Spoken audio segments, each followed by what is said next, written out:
Сезоната 2025-2026 во македонската прва лига ќе остане запаметена по неколку работи.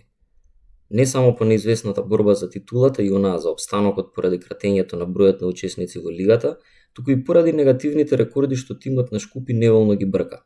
Во ова видео ќе зборуваме за тоа кои се клубовите што на крајот од сезоната завршувале со најмалку број на освоени бодови и како Шкупи сезонава е на пат да избие на првото место во оваа неславна листа. Во досегашните 34 сезони, не секогаш тимот што завршувал последен имал мизерен учинок. Често битката за опстанок била многу неизвестна, но ете, некогаш се случувало последно пласираниот тим уште во есенскиот дел да се знае дека ќе испадне. Ако направиме топ 10 листа на клубови што сезоната ја завршиле со најслаб учинок, тогаш одбројувањето почнува со Прилепска победа на 10-тото место. Прилепчани во сезоната 2022-2023 освоиле само 13 бодови, со остварени 3 победи, 4 нерешени и 23 порази. Листата понатаму продолжува со Штипска Брегалница на 9-тото место од сезоната 1997-98. Тогаш Штипјани биле дисквалификувани на полусезона, значи не го одиграле пролетниот дел, и до тогаш освоиле 12 бодови, со 4 победи, без нерешени и 9 порази. Доколку продолжеле да играат, веројатно не би се наоѓале денес на оваа листа, но ете, ќе останат во историјата како откажани на полусезона и засега дел од топ 10 клубови со најслаб учинок. Продолжува одбројувањето со 8-то место кое го делат 3 клубови. Тука е Македонија, денешна Македонија Ѓорче Петров од сезоната 1993-94 со 10 освоени бодови, скор од 2 победи, 6 нерешени и 22 пораза. Но, бидејќи таа сезона за победа се доделувале 2 бода, а не 3 како денес, Македонија на крајот, според денешното бодување, би завршила со 12 бодови.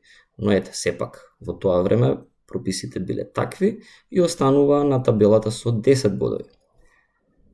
Со неа тука и екипата на Кожув Винојук од сезоната 94-95, прва сезона, каде што се почнале да се доделуваат 3 бодови за победа наместо 2.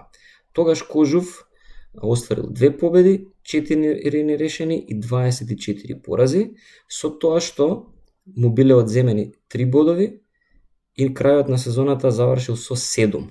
Меѓутоа, бидејќи на зелениот терен освоил 10 бодови, во оваа табела ќе му рачунаме како 10, без одземените.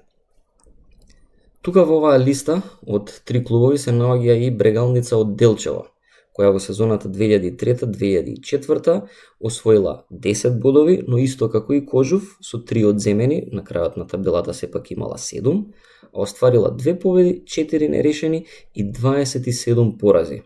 Интересно, Брегалница Делчево од оваа сезона го држи рекордот за најмногу примени голови во една сезона, дури 124. Досега никој го нема срушен овој рекорд, а Шкупи сезонава засега има 94, па има време да се случи нов рекорд, токму по број на примени голови, но за тоа ќе видиме.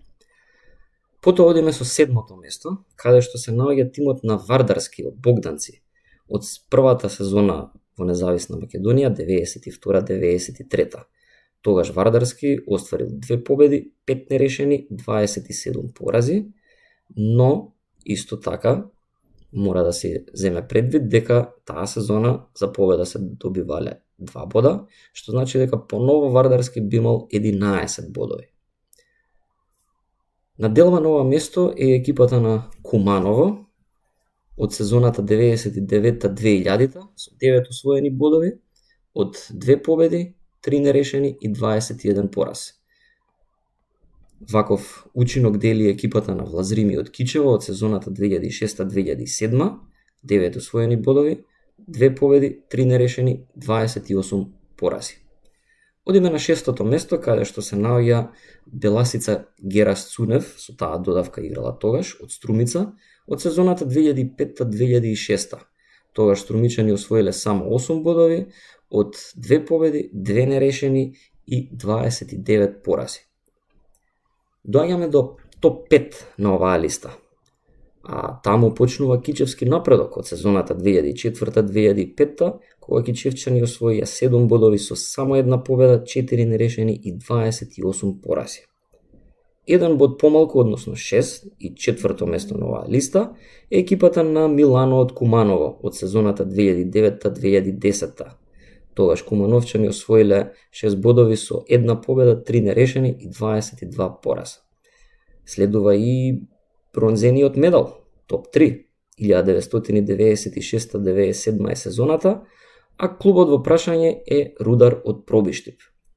5 освоени бодови, една победа, 2 нерешени, 23 порази.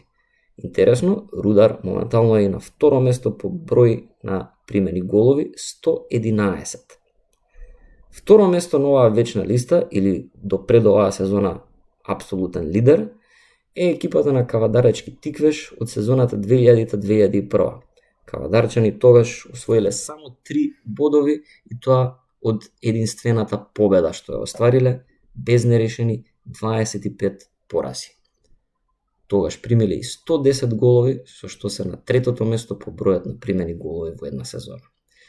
И нормално, убедливо прв засега, иако има време да го поправи тој скор, е тимот на Чаирски Шкупи од сезоната 2025-26 со само еден освоен бод, без ниту една победа, едно нерешено и сите останати порази. Засега 94 примени голови, но тој рекорд сигурно ќе оди и над 100, бидејќи има уште доста да се игра оваа сезона. Иако според бројот на бодови на табелата од минатата сезона 24-25, екипата на Воска Спорт од Охрид беше со минус 5 на табелата, сепак тоа е резултат на одземените дури 27 бодови, а со оглед на тоа што екипата на Воска Спорт на зелениот терен освои 22 бода, сметам дека не припаѓа во оваа листа на топ 10 клубови со најслаб учинок. Затоа и ја нема.